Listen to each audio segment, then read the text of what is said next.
ત્રણ ચીજ બરાબર યાદ રાખી લો. નંબર 1 તમને મળેલી સામગ્રી, નંબર 2 તમારા દ્વારા થતા સત્કાર્યો, અને નંબર 3 તમારા જીવનની અંદર આવેલા સદગુણો. આ ત્રણેયના મૂળની અંદર જો કોઈ હોય તો પ્રભુનો પ્રભાવ. ક્ષમા તમારા જીવનમાં હોય તો તમારે એમ નથી કહેવાનું મારા સાહેબ મને તો પહેલેથી ગુસ્સો આવતો જ નથી, તો પાછો અહમ આવી ગયો. આપણી તકલીફ એ છે, આપણી બીમારી કઈ છે ખબર છે? આપણાથી ભૂલ થશે તો આપણે શું બોલશું?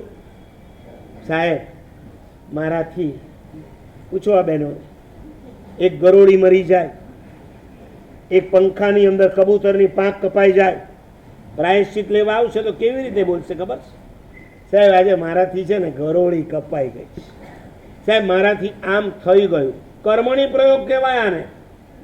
અને પોતે તપ કર્યો, 5 લાખ રૂપિયા વાપર્યા, છરી પાડતો સંગ કઢાવ્યો, ત્યારે શું બોલશે? હે મેં અઠમ કર્યો, મેં અઠ્ઠાઈ કરી. ત્યાં બોલશે દેવગુરુની કૃપાથી મારાથી અઠમ. કેટલા જણ બોલ્યા? એટલાને પાસ આપવાના છે. થઈ ગયો, યસ થઈ જશે. કેમ ના થાય? હું જ્યારે પણ કોઈ સુકૃત કરું છું ત્યારે મારા મુખમાંથી શબ્દ એવા ન નીકળવા જોઈએ કે મેં કર્યું, હું ગયો, મેં તેમ કર્યું, મેં આમ કર્યું.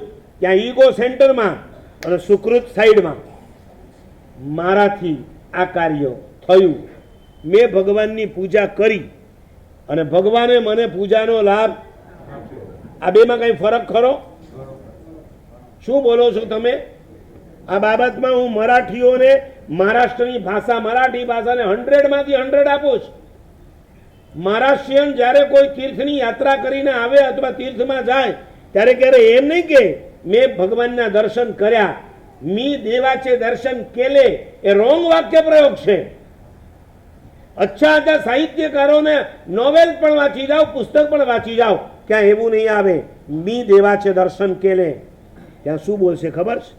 દેવાની मला દર્શન દિલે. પ્રભુએ મને દર્શન. અને આપણે શું બોલીએ? હું તારંગા જઈ આવ્યો, હું શંકેશ્વર જઈ આવ્યો, હા હું પાલીતાણા જઈ આવ્યો, હું ગિરનાર જઈ આવ્યો. અરે ગિરનારે મને દર્શન આપ્યા. મારી શું તાકાત હતી કે હું ગિરનાર જઈ શકું? આ તો નેમનાથ દાદાની ઉદારતા કે એમણે મને દર્શન.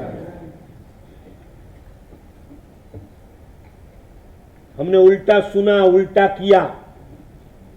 भूल થાય તો મારાથી થઈ ગયું. બોલને, મારા રાગ દ્વેષ અને મોહની પ્રચંડતાને લીધે મારા સાહેબ મેં આ પાપ કર્યું છે. પાપ જો છાતી ઠોકીને કર્યું છે તો એનો ઇકરાર પણ બિંદાસ કરો, ડરો મત. તમે જેટલો ખુલ્લા દિલે ઇકરાર કરશો એટલું એ પાપ વધુ ધોવાય છે. હે મારાથી થઈ ગયું, મારી ઈચ્છા નથી પણ મેં આમ કર્યું તો આમ થઈ ગયું. આમાં તમે તમારો બચાવ કરી રહ્યા છો. કેમ કોઈ સારું કામ કર્યું ત્યારે ફટાક દઈને શીખવાડવું નથી પડતું. ફટાક દઈને તમારા મોઢામાંથી નીકળે છે મેં આમ કર્યું, મેં આટલા વાપર્યા, આ ચોમાસામાં મેં બેયાસનો લાભ લીધો, આ ચોમાસામાં મેં શિબિરનો લાભ લીધો. વાય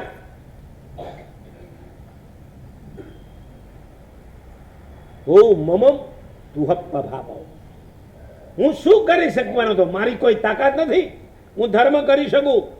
3 ચીજ જે પણ સામગ્રી મળી છે તમને આ સંસારમાં, વર્તમાન કાળમાં તમે જેને ભોગવી રહ્યા છો એના મૂળમાં પણ કોણ છે? પ્રભુનો પ્રભાવ છે.